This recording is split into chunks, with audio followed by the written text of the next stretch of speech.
Hello, welcome to episode 2 of Cam's Corner. As always, I am your host, Cameron Lawrence.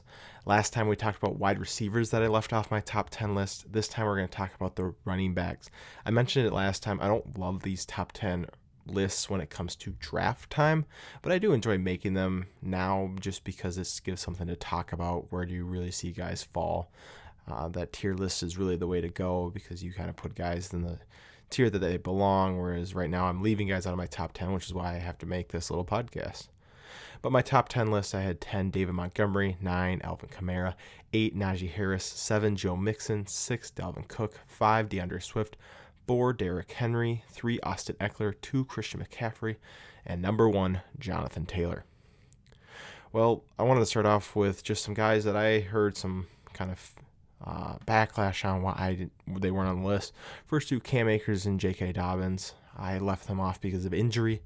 The only guy that I've really ever seen come back from a season-ending injury is Adrian Peterson in 2012, where they were completely dominant.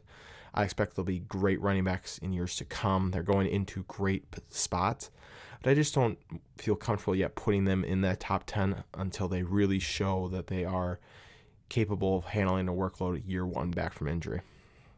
My next guy on the list is actually one of my favorite running backs in the NFL, and that is Nick Chubb. Now, Nick Chubb, don't get me wrong, is a top 3 NFL running back, 5.5 yards per carry. I think he's averaged over 5 every single year in the NFL. He is outstanding. The problem with Nick Chubb is his situation. Yes, Cleveland loves to run the ball. 14 games this year, 1,200 yards, but only 8 rushing touchdowns. The biggest thing that scares me is he's a guy who, like Derrick Henry, needs volume and he needs touchdowns. Well, Kareem Hunt has stolen 16 touchdowns from him over the last 2 years. That's a lot of touchdowns. There's a lot of touchdowns that Nick Chubb really needs to propel himself higher into these rankings. The next thing that really worries me is that on this Browns offense, they need to bring in a wide receiver. If we look at Tennessee, they have A.J. Brown, who can spread the field, who keeps the defense honest. Donovan Peoples-Jones and Jarvis Landry are not going to keep defenses honest. People know the game plan. So for that reason, I kept Nick Chubb out, but I do still really love him as a runner. The next guy, Javonte Williams. We saw it this year. Extremely talented. The one game where he was the lead back, he put up 29 points against a Chiefs defense who was playing very, very well at the time. However, what scares me is having Nathaniel Hackett come over, where they just had in Green Bay, Aaron Jones, who is extremely talented in his own right, split a 50-50 with A.J. Dillon, which we just saw Javonte Williams do last year in Denver. I would not be surprised if they bring back Melvin Gordon or bring in another running back to kind of take away carries from Javonte Williams. They want to keep him fresh. They want to use him in the best way possible. So that is my only reason for really keeping him outside the top 10. Also, they don't have a quarterback yet. If those two things get cleared up, great. I am all in on Javonte Williams for next year. The next guy on the list is Antonio Gibson.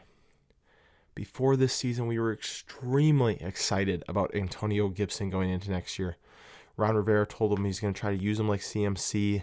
We were looking for all this volume, all this yardage. But what we got this year was injuries. We got a lot of split time with J.D. McKissick, who actually stole red zone touchdowns. It makes zero sense. A lot like the Broncos, the Commanders need a quarterback for next year. Taylor Heineke is just not going to cut it. The Commanders also came out and said that they are looking to bring back McKissick and maybe even bring in another running back.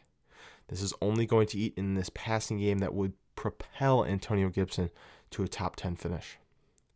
The next guy on the list actually finished as running back 6 this year, and that is Ezekiel Elliott.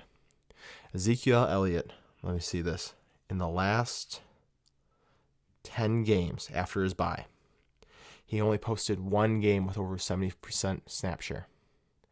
This makes me nervous because Tony Pollard started to look really, really good. I understand that Zeke had an injury throughout the end of last year, but if Tony Pollard is looking better, they're only going to give him more carries as Zeke continues to age. So I am kind of pumping the brakes a little bit on Zeke. Still a top 15 running back, still dangerous as always. But that beginning 4 games of the season was what kept him inside as a running back 10. The last guy on my list is Saquon Barkley, who is extremely, extremely explosive when he is healthy.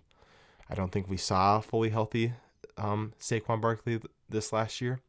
And I know Brian Dable gets everyone hot and bothered about the Giants with all these weapons. However, their offensive line ranked 30th on PFF, and they are negative $11 million in cap.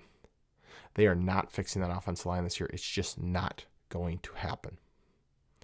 I want Saquon to succeed as much as the next guy, but I just don't see it happening this year. So this kind of wraps up our episode for the running backs that I left off the top 10 list. We're hoping to do quarterbacks on our next episode. Thank you, and we'll see you next time.